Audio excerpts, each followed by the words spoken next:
Amen. Magandang gabi po sa inyong lahat, mga magulang at mga kapatid. Again, another great day para sa ating lahat. Welcome po sa ating worship service Sunday. At salamat po sa lahat ng nakadalo sa gabing ito. Purihin po ang Panginoon.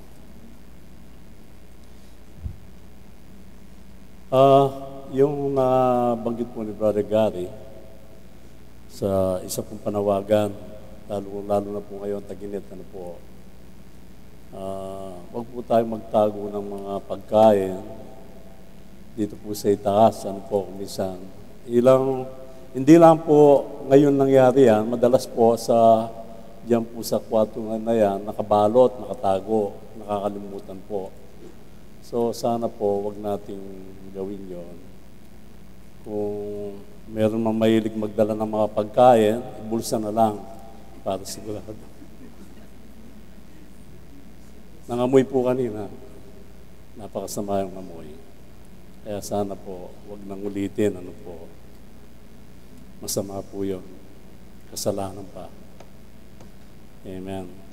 Hindi po napapansin kapag nakatago. Sana po i-expose ninyo at least maalala po ninyo pag-alis ninyo. Huwag po natin sanang isanay ang ating sarili sa mga ganitong mga gawan po. Hindi po maganda.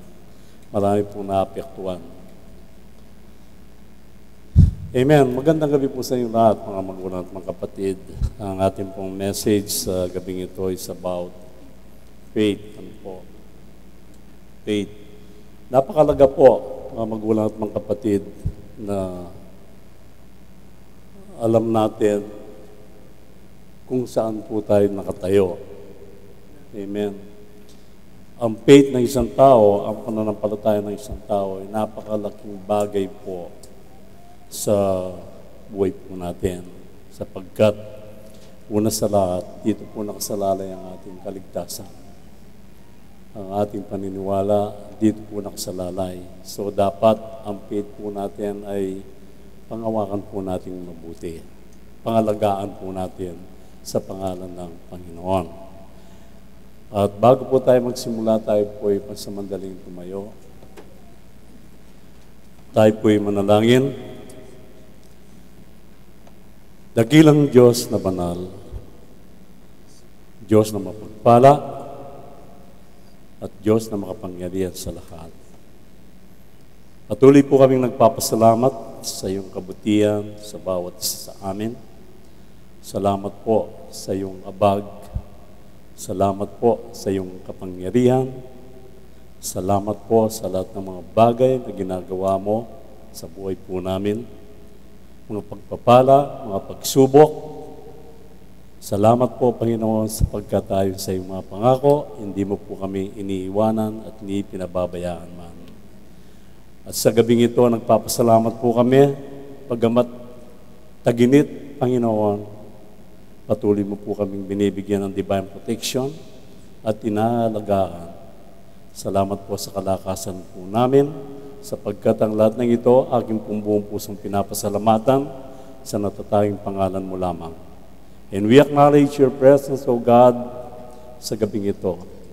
At alam ko po, Panginoon, ikaw ay kasama namin sapagkat without your presence, O God, wala pong kabuluhan ng gawain na ito. Salamat po sa iyong banal na patnubay at ang lahat ng ito, aking pong buong pusong pinapasalamatan sa natatanging pangalan mo lamang. In Jesus' mighty name we pray. Amen.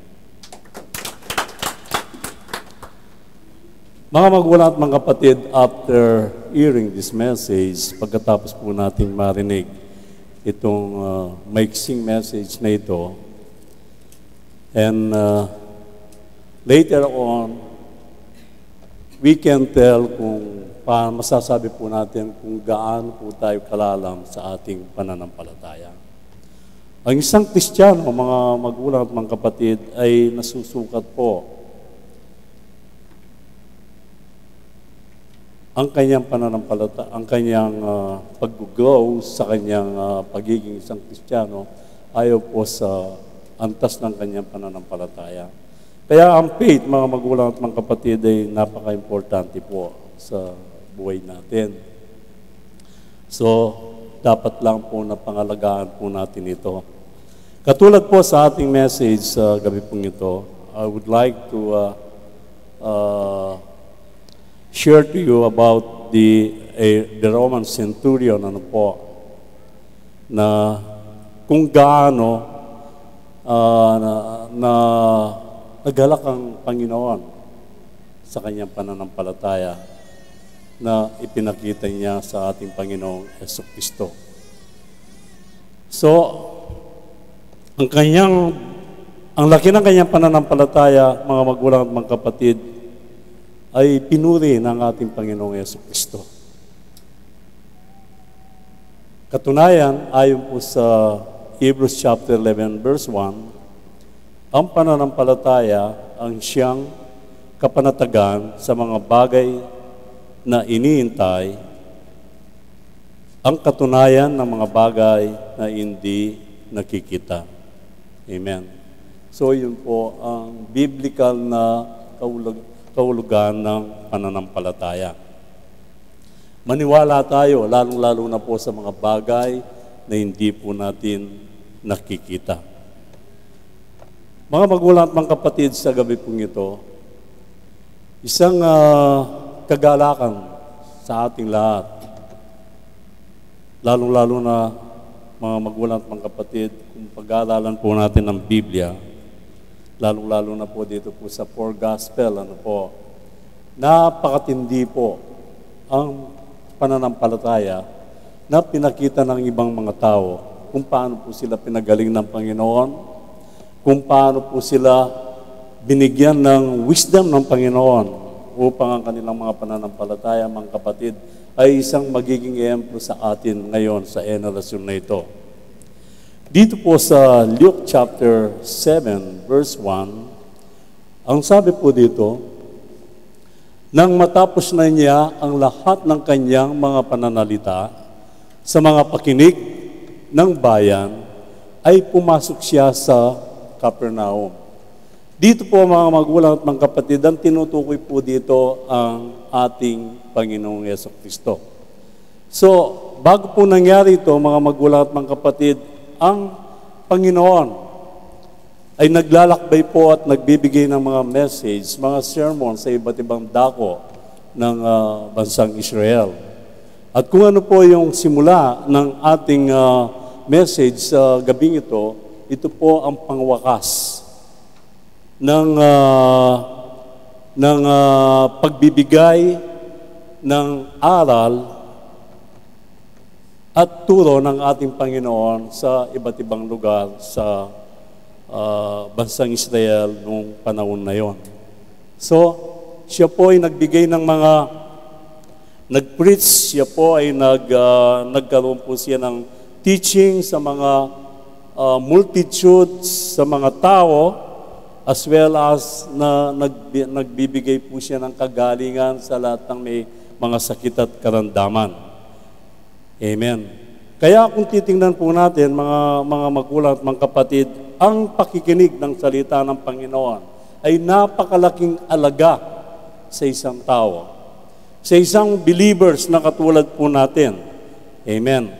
So, the Word of God, listening to the Word of God is very vital sa bawat isa sa atin, lalong-lalo na po sa mga panahon na ito.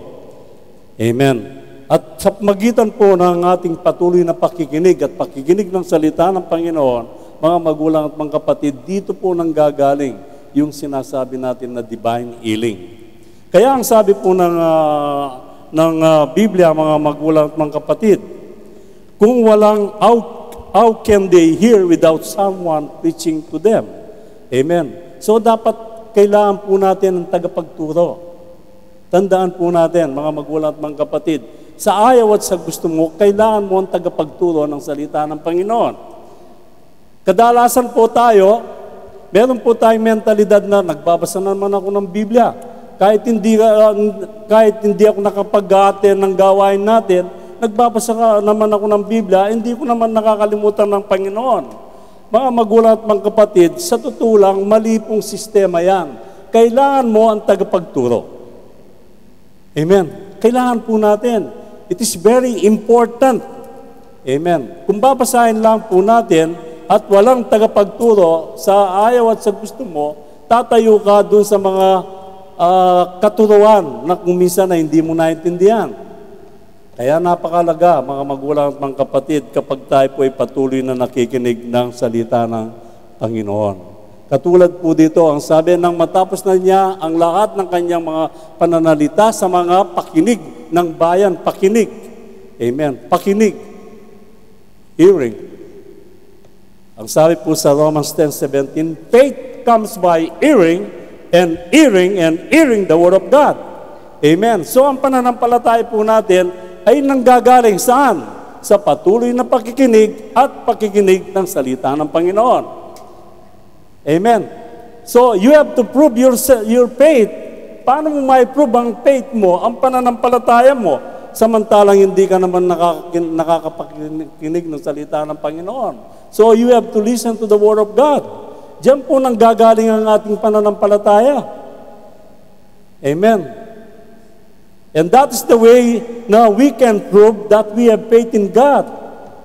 Why? Sapagkat patuloy po tayong nakikinig, walang patid na pakikinig ng salita ng ating Panginoon o ng ating Diyos upang tayo po ay magkaroon ng malaking pananampalataya sa Kanya. Amen. So, it is very necessary, mga magulang at mga kapatid, na tayo pong lahat ay makapakinig ng salita ng Panginoon so that faith will manifest sa ating puso. Amen. Kaya kung minsan mga kapatid, lagi po natin nararamdaman yung nanlulupaypay. Kaya madalas kung minsan konting bagay lang, nabubuwal tayo. And there is something to do with your faith. Ang faith, siya pong nagbibigay ng foundation sa atin. Ang faith, siya pong nagbibigay ng katatagan sa atin. Amen po ba?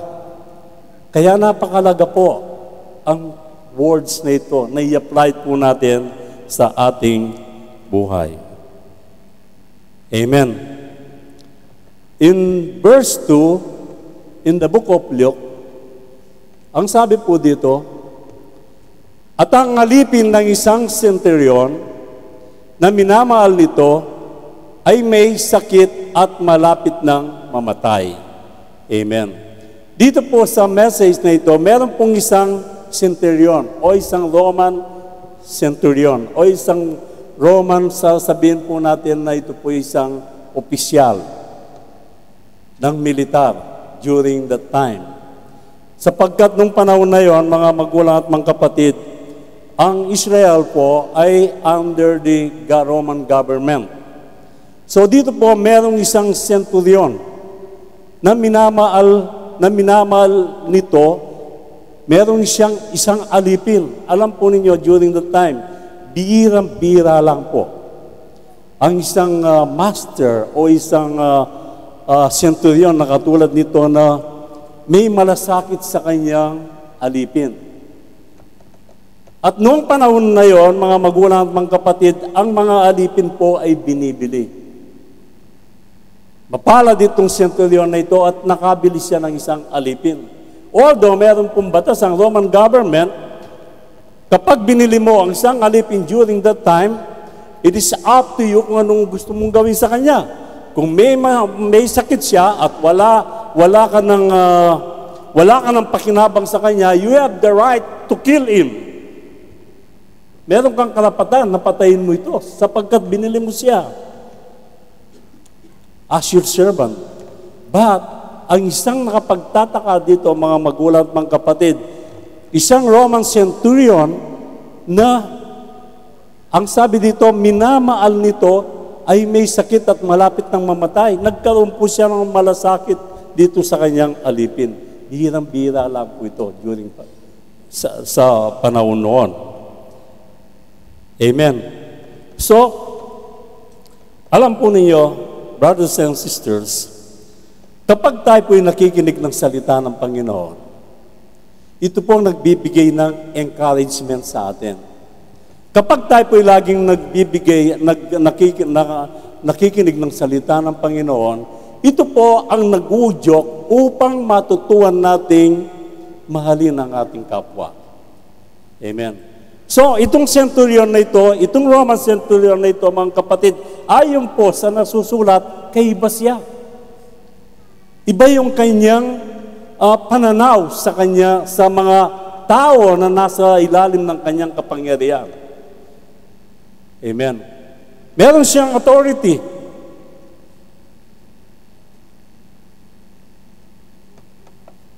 At ang alipin na ito, kaya niyang ipadala sa Roma para ipagamot. Kayang-kaya niya. Amen. Tingnan po natin kung anong klaseng tao itong Roman centurion na ito, mga kapatid. In verse 3, at nang marinig niya ang tungkol kay Jesus, amen. Narinig niya ang Panginoon. Anong narinig niya? Patungkol sa ating Panginoong Jesucristo. Malamang siya po ay naririnig niya, bagamat hindi niya nakikita, naririnig niya ang Jesus na ito ay nakapagpapagaling ng may sakit. Ang Jesus na ito ay nakakagawa ng mga milagro sa buong Capernaum o sa Judea nung panahon na yon. Anong ginawa niya?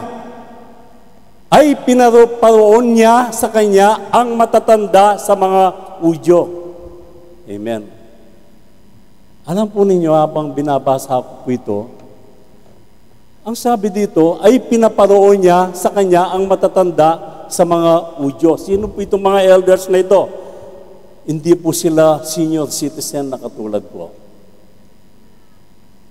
They are elders of the synagogue, mga kapatid. Hindi po sila mga senior citizen, but they are elders ng church doon. Na ipamanlik sa kanya na pumaroon at iligtas ang kanyang alipin. Iniisip po, bakit hindi siya dumiretso sa Panginoon? Magagawa po niya ito sapagkat meron siyang authority. Mataas ang kanyang pwesto sapagkat during that time, ang lugar na ito ay nasa ilalim ng kanilang kapangyarihan. Amen. At bakit naisipan niya na puntaan ang mga elders ng sinagoga o yung matatanda ng sinagoga upang sabihin lang kay Jesucristo o sa ating Panginoong Jesucristo na kailangan niyang mabigyan ng kagalingan ang kanyang alipin. Alam po ninyo, during that time, ang relationship po ng mga Romans and Jews hindi po maganda. Hindi maganda. Hindi po magkasundo yan. Lalong-lalo na yung mga sundalo.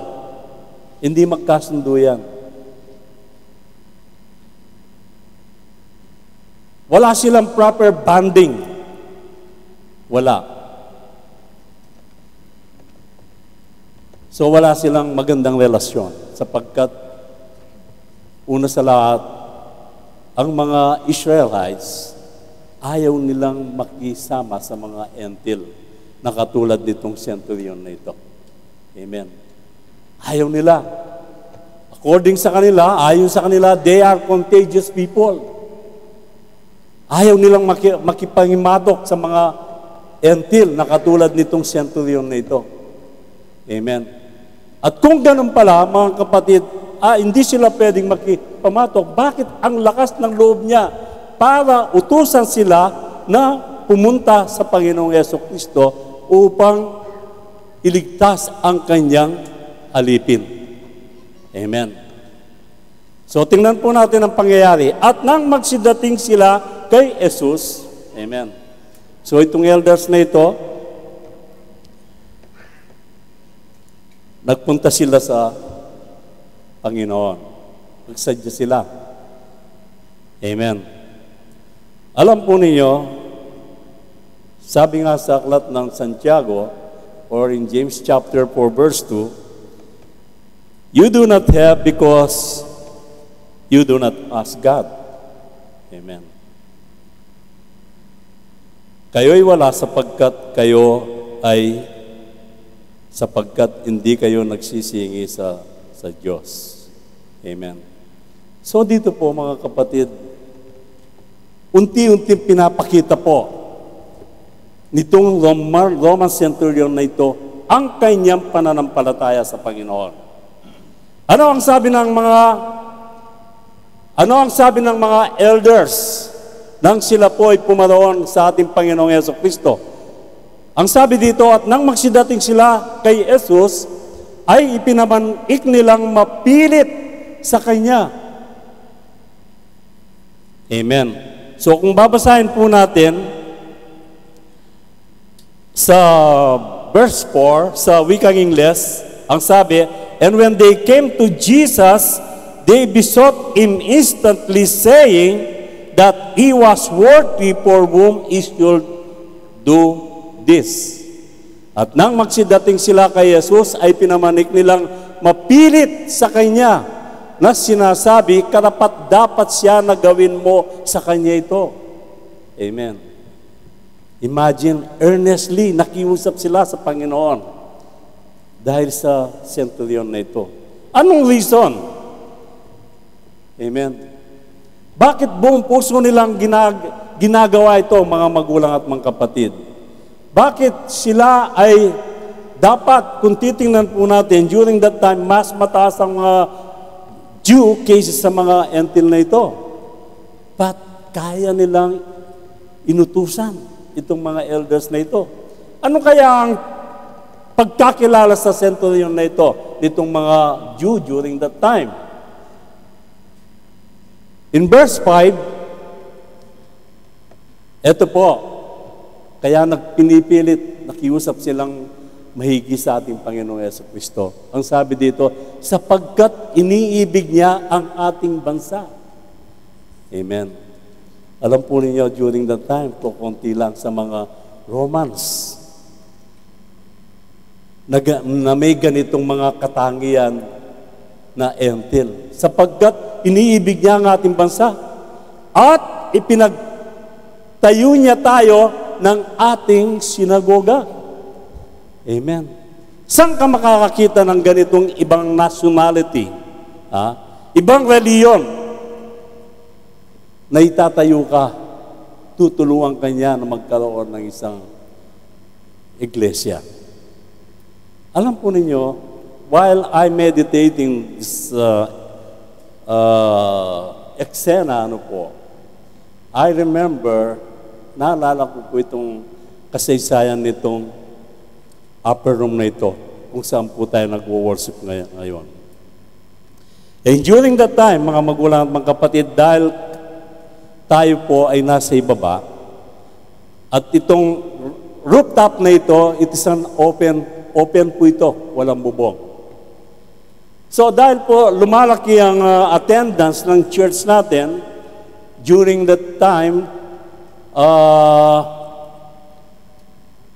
years ago o 8 years ago, so naisipan po ng aking mga anak, sina Doc, sina Brother Marvin, at ang aking may bahay na lumipat po tayo ng ibang lugar. At maghanap ng isang malaki lugar para po maging maluwang So nag-iikot-ikot po kami dito. Pamilya kung saan po kami nakarating hanggang dito sa likod. Wala po akong nakita na lugar na angkop para po sa pag-worship sa Panginoon. So ang sabi po ni Pastora, bakit hindi natin subukan ng rooftop? Rooftop? Sa itaas? Oo. Sabi po niya, So pinag-pray po namin ito. Iniisip ko, kailangan mo malaking pera. And during that time, mga magulang at mga kapatid, nung kami po'y nasa ibaba, sabihin ko po sa inyo yung totoo. That's why ang Diyos na napakabuti. Kahit marami po kami, mga kapatid, kung minsan pag may worship service, alam po ninyo kung magkano ang tithes and offering namin. Kung minsan, 7 dinar, 30 dinar, 40 dinar. Imagine, paano ka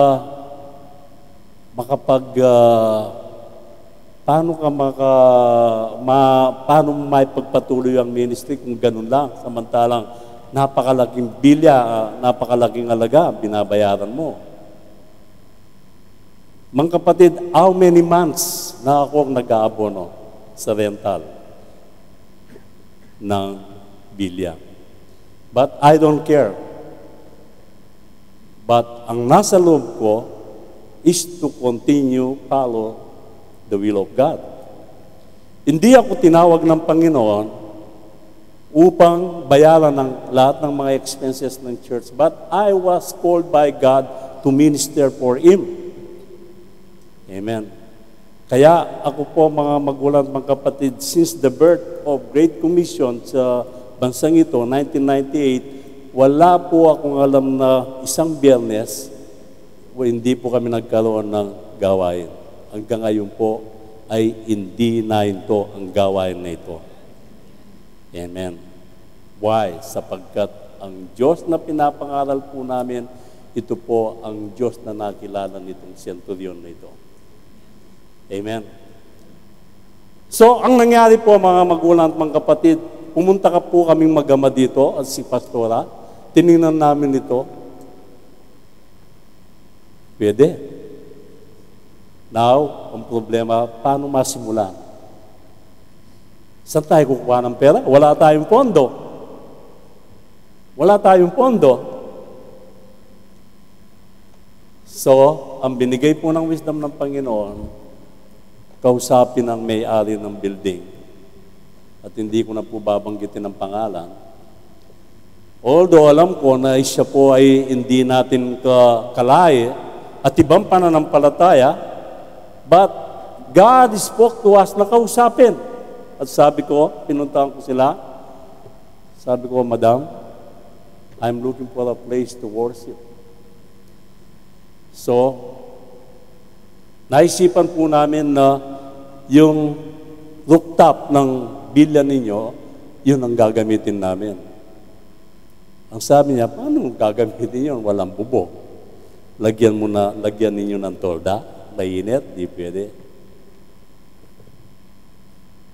Wala kayong makita? Wala. Okay, I will help you. Alam po niyo, nung sinabing I will help you, medyo naramdaman ko yung kagalakan. Papupuntahan ko bukas yung foreman ko, pa-estimate ko kung magkano. Lagyan natin ng bubong yon, ayusin natin, but sa isang kondisyon, ikaw ang maglalagay ng carpet at cortina at mga AC. Walang problema sa ako. Amen. Then later on, ano po ang sabi niya? You know what? Kaya ako pumayag sapagkat your God and my God are the same. Purihin po ang Panginoon. Amen. And that is the power of the presence of God. Alam po niyo kung magkano ang naggasta niya dito? 3,700. Hindi ako pinabayad kahit isang kusing. Sabi niya, it's up to you. Kung gusto mong dagdagan yung rental mo, nasa iyo na yan. So, ginawa ko, dinagdagan kong in a few dinars yung rental, hindi po siya nag-resist. Sabi ko, ma'am, later on, kapag nakakalikom na po kami, bibigay ko yung tamang rental para sa buong bilya na ito. Mga magulang at mga kapatid, naalala ko po kung paano kabuti ang Diyos. Katulad po sa pinakita sa centurion na ito. Anong sabi ng mga elder sa Panginoon? Sapagkat tinibig niya ang ating bansa at ipinagtatayo niya tayo ng ating sinagoga. So ito palang centurion na ito, mga kapatid, spiritually, meron siyang kaibang nararamdaman sa kanyang puso.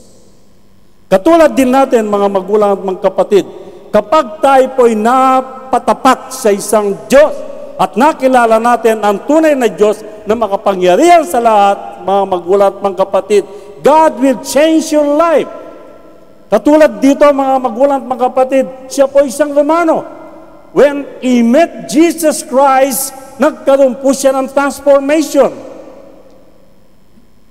Nagkaroon siya ng pag-ibig sa kanyang kapwa. Nagkaroon siya ng malasakit sa mga mahihirap. At nagkaroon din siya ng malasakit sa mga ibang nationality katulad ng sa nangyari sa buhay niya, mga kapatid.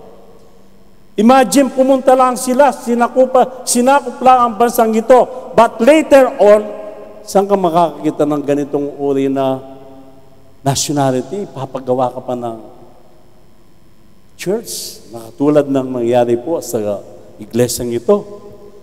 At si Jesus ay sumama sa kanila. At nang siya'y na dinalupaang malayo sa bahay, ay nagsugo sa kanyang centurion. Amen. Nung nakumbis nila si Jesus Christ, mga magulang at mga kapatid, sige, pumunta tayo doon.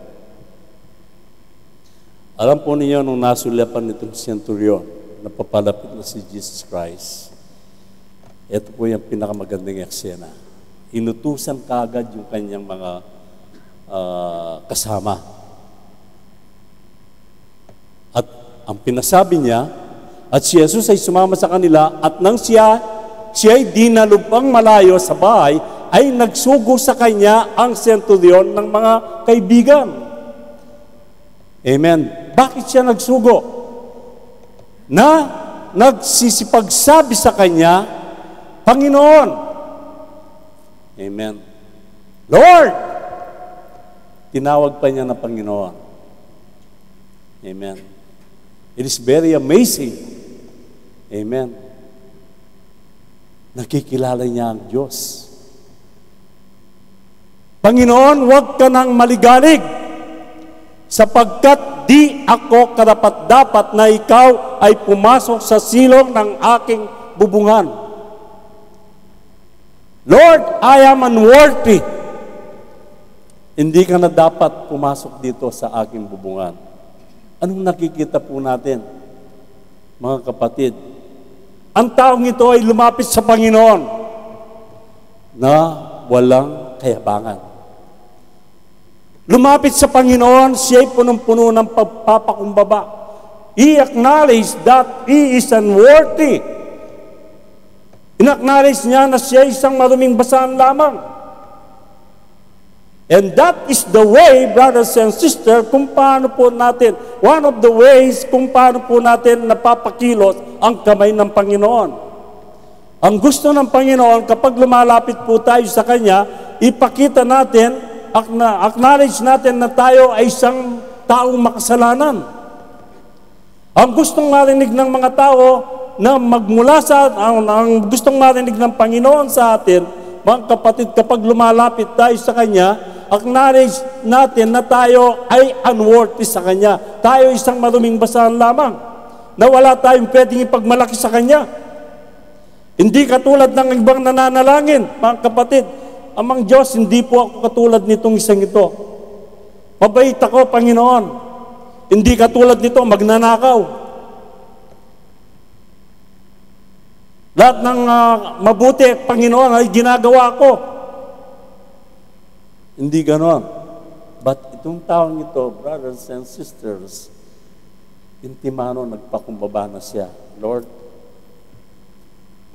hindi na dapat na pumasok ka sa aking bubungan. Alam niya, sapagkat during the time, alam niya dahil rinirespeto niya ang Panginoon. At alam niya ang Panginoon ay hindi isang ordinaryong tao lamang. Amen. Alam niya ang kapangyarihan It is very amazing, brothers and sisters. Tayo kaya? Ano kaya ang pagkakilala natin sa Panginoon, brothers and sisters? Tayo bilang believer, ano ang pagkakilala mo sa Diyos sa oras na ito, kapatid?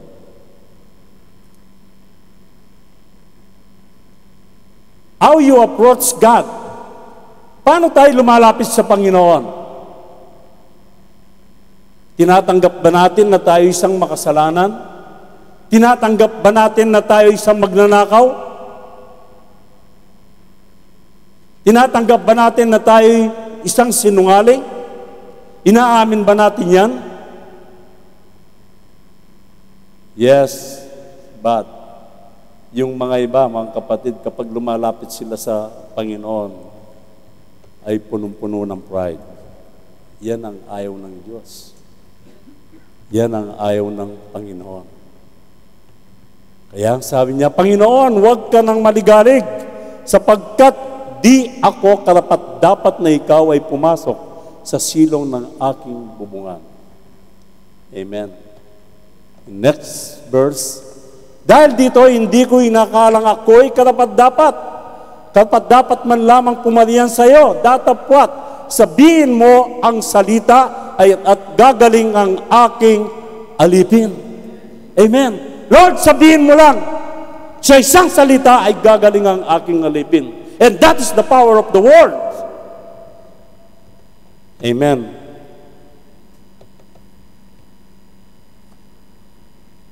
Panginoon, sabihin mo lamang, naniniwala ako sa salita mo.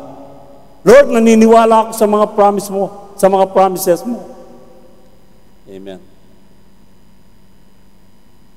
So kung naniniwala ka sa mga pangako ng Panginoon, bakit kapag dumarating ang mga pagsubok at bakit kapag dumarating ang mga problema ay lagi tayong nanlulupaypay at lagi tayong umaatras?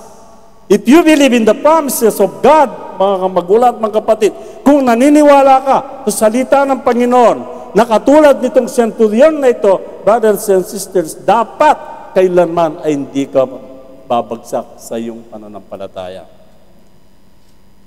Amen. Dapat nagiging matibay po tayo. Dumating ang mga egante, mga problema sa buhay natin, mga kapatid, dapat nakangiti ka pa. Amen. And that is one of the things that we can prove that we have faith in God. Amen. Dahil dito ay hindi ko inakalang ako'y karapat-dapat man lamang pumarihan sa iyo, datapwat, sabihin mo ang salita. Ang sabi nitong centurion, but say in a word, and my servant shall be healed. Matindi po yan, mga magulang at mga kapatid. At kung minsan, even now, brothers and sisters, kung minsan sarili natin anak, hindi natin maipanalangin. Pinagpipray mo, pero hindi gumagaling. So there is some problems sa ating spiritual. Amen. May problema sa ating spiritual, mga kapatid. At bakit? The more na pinagpipray po natin, the more na laging lumalala. So malaki ang problema. Amen. In verse 8, sapagkat ang sabi nitong centurion na kulit naman ay taong nasa ilalim ng kapamahalaan. May nasasakupan akong mga kawal at sinasabi ko dito, yumaon ka at siya'y yumayaon. At sa isa, alika at siya'y lumalapit. At sa aking alipin, gawin mo ito at kanyang ginagawa. Amen. Anong ibig sabihin, mga kapatid? Yung power o yung konsepto ng authority ay alam nito. Alam nitong taong ito. Amen. Kaya nagulat ang Panginoon. Walang isa man nagsalita sa Panginoon during his years of ministry or 3.5 years habang siya'y nagpapagaling, habang siya'y gumagawa ng miracle, na walang narinig ang Panginoong Jesucristo na ganitong mga pananalita, even sa kanyang mga kababayan. Amen. Wala. Anong nakikita po natin? Sa mga tao na lumalapit sa Panginoon, ang nais lang nila ay gumaling, maipo ang kanyang laylayan, maipo ang Panginoon, wala na. But itong taong ito, mga kapatid, ayon sa kanyang mga pananalita, nakita ng Panginoon. Kaya ang sabi po ng Diyos, ng ating Panginoong Jesucristo, in verse 9, at nang marinig ni Jesus ang mga bagay na ito, ay nagtaka siya sa kanya. Ang sabi sa Ingles, and when Jesus heard these things, he marveled at him. Amen. Ay nagtaka siya sa kanya. Nagtaka. Alam po ninyo, sa four gospel, dalawa lang na makikita po natin na binanggit ng Panginoon na siya nagtaka. Yung una, nagtaka sa kanyang mga kababayan dahil sa kakulangan ng pananampalataya. At dito, nagtaka siya dahil punong-puno ng pananampalataya at hindi ang isa pa, kaya nagtaka ang Panginoon sapagkat hindi man siya Israelites, but he is a Gentile. Amen. At narinig ng Panginoon sa bibig ng centurion na ito ang konsepto ng authority. Alam niya ang kanyang authority. As well as itong centurion na ito, alam niya ang authority ng Panginoon. Lalong-lalo na sa power of healing.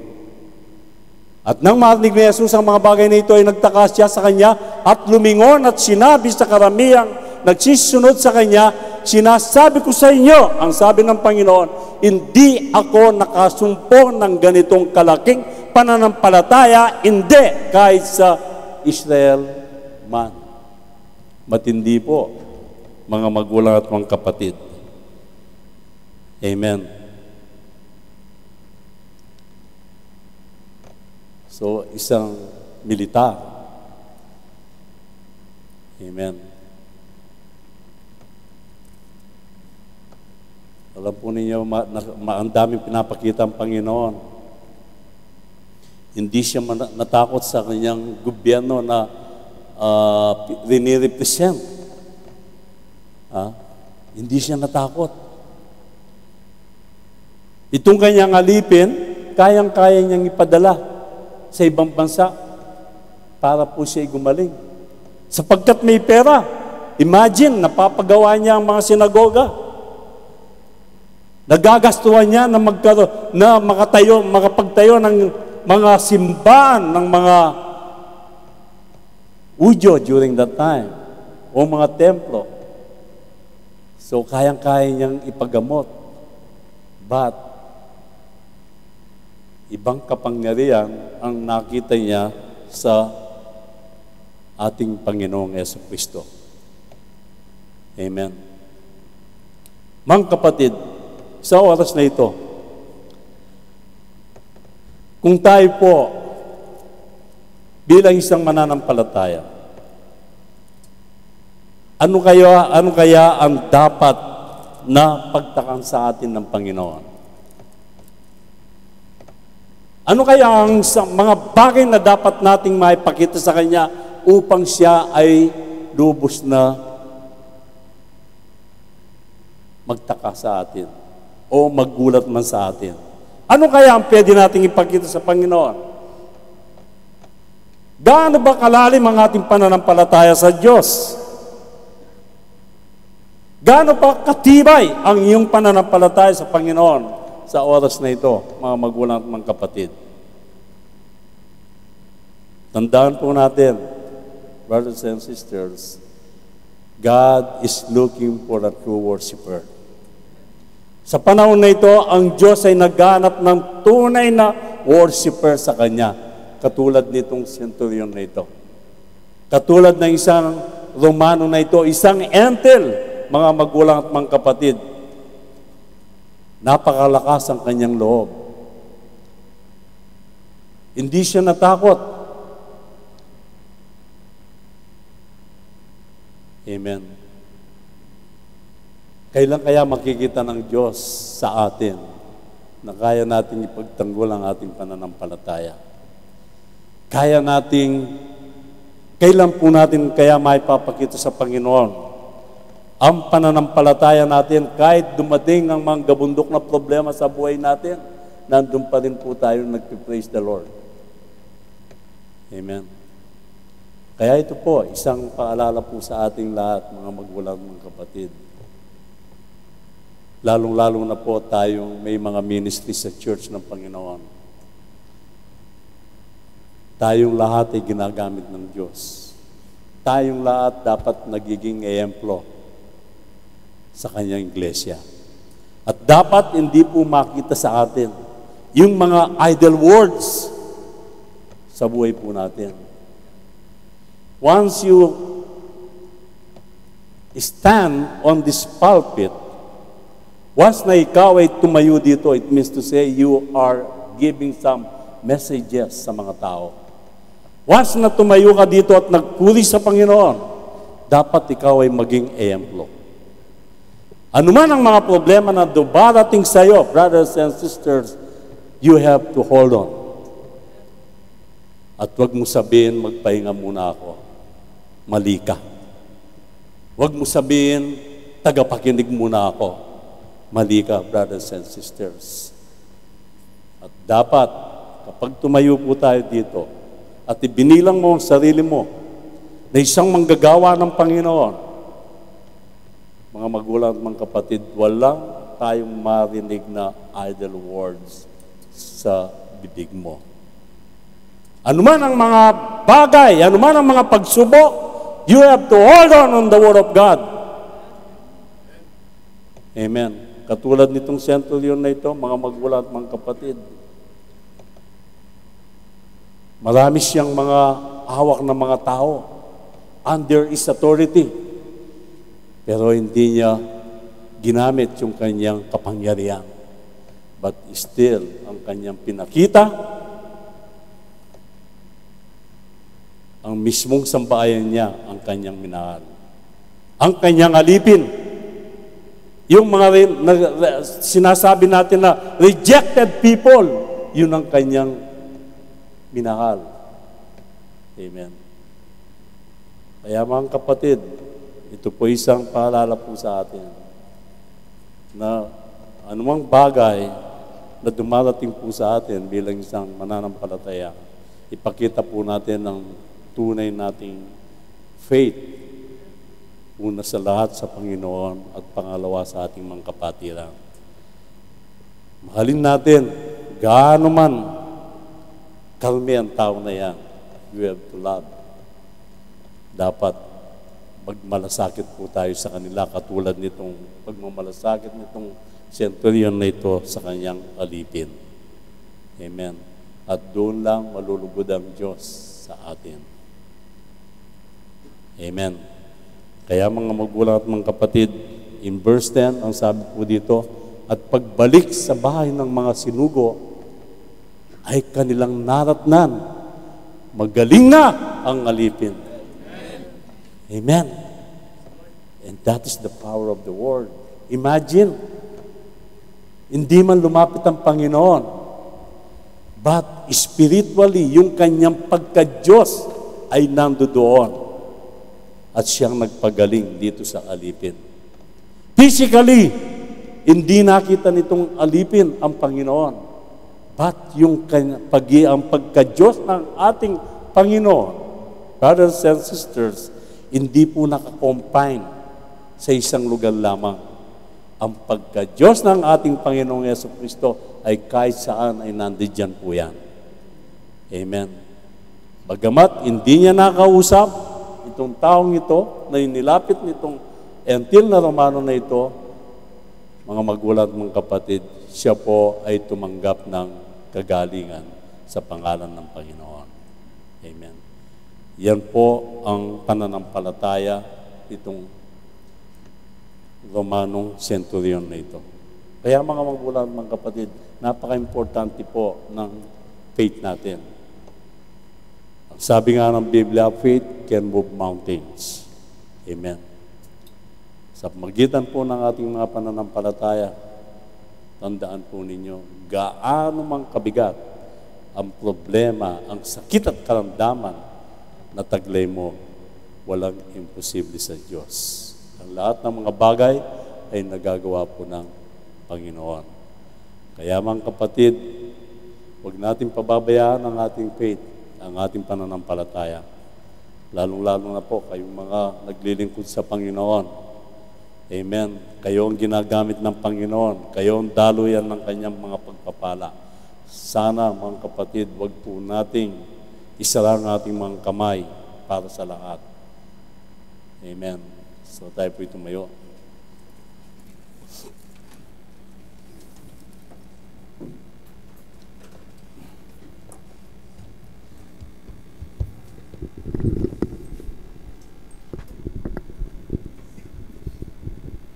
Mga kapatid, muli sa gabing ito, isa pong hamon sa ating lahat. Amen. Sa lahat ng mga mensahe na binibigay po ng Panginoon,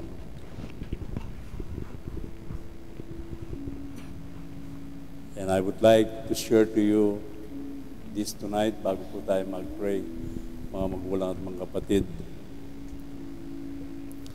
Lagi ko pong sinasabi, pinapaalala sa ating lahat. Without faith,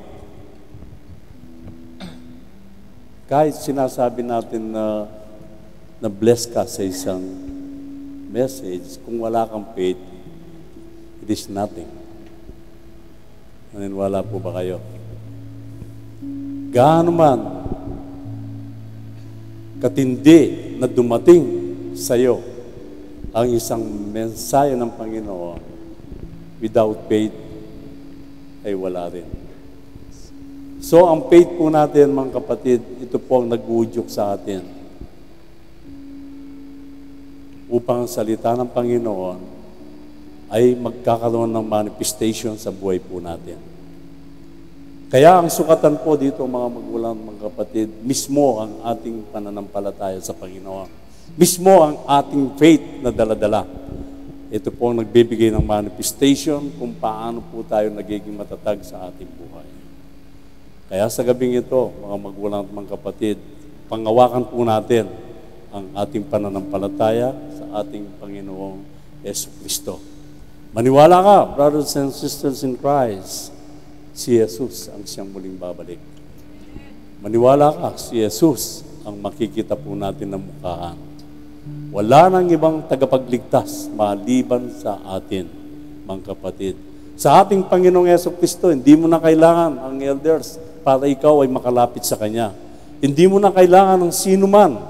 Hindi mo na kailangan ng mediator para makarating sa ating Panginoon. Sa panahon na ito, mga magulang at mga kapatid, kung ano man ang iyong kasalanan, straightly, lumapit ka sa Panginoon at ang Diyos ay buhay. Diretso ka sa Panginoon, hindi na kailangan na dumaan ka sa mga pare, hindi na kailangan na tawagan mo si Mama Mary, mga magulang at mga kapatid. But, direct, tumawag ka sa Panginoong Yesus at siya ay tutugon. Amen.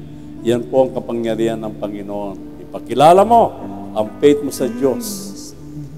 Amen. Tayo po'y manalangin. Dakilang Diyos na banal at makapangyarihan sa lahat. Nagpapasalamat po kami sa gabing ito, Panginoon. Salamat po sa message na pinagkaloob mo po sa amin. Isa na naman paalala sa buhay po namin, Panginoon. Salamat po sa pananampalataya na tinanim mo po sa aming mga puso. At hanggang sa mga panahon na ito, Amang Diyos, tulungan mo po kami upang ang pananampalataya na yan ay manatili hanggang kami po'y nabubuhay, Panginoon. Kaya sa gabing ito, nagpapasalamat po kami sa bawat isa. Dagdagan mo po ang aming mga pananampalataya, Panginoon. Tulungan mo po kami. Pagdating po ng mga pagsubok sa buhay po namin, Panginoon, ito po'y kaya po namin pangawakan.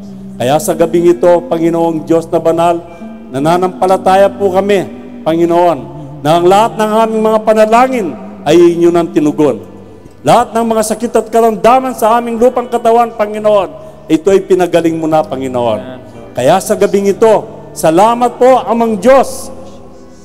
Bagamat hindi ka po namin nakikita, Panginoon, ayon po sa aming mga pananampalataya sa gabing ito, ikaw ang Diyos na patuloy na kumikilos sa aming buhay. Ikaw ang Diyos ng aming kalakasan. Ikaw ang aming kanlungan, Panginoon, at ikaw ang aming pag-asa. Kaya sa gabing ito, Amang Diyos, patuloy ko pong nilalapit ang bawat isa. Patuloy ko pong nilalapit sila, Panginoon. Dagdagan mo po ang aming mga pananampalataya upang kami po'y manatili sa iyong presensya, hindi lamang sa gabing ito, kundi sa mga darating na mga panahon. Salamat po, Ama, at ang lahat ng ito, aking pong buong pusong pinapasalamatan sa natatanging pangalan mo lamang. In Jesus' mighty name we pray. Amen. Amen. Amen. Praise God.